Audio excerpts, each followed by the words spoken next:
Buonasera coach, complimenti intanto per la vittoria, partita un po' a due facce, le sue prime impressioni? Assolutamente a due facce, prime due quarti e loro strepitose a 3 punti.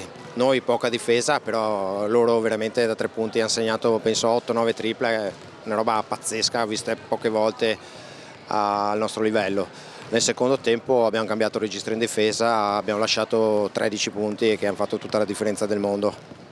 Allora, Conegliano che continua la corsa solitaria al secondo posto, dove deve migliorare questa squadra per portare a casa gli obiettivi della stagione? Migliorare ad essere più continua perché i primi due quarti, ripeto, tanto merito a Istrana che ha segnato tanto e tanto demerito nostro che abbiamo lasciato tanti tiri facili. Terzo, quarto, quarto non abbiamo mai lasciato un tiro facile a loro e questa è stata la chiave della partita e vorrei che facessimo, non dico 40 minuti, ma il più possibile, insomma, due quarti sono pochi.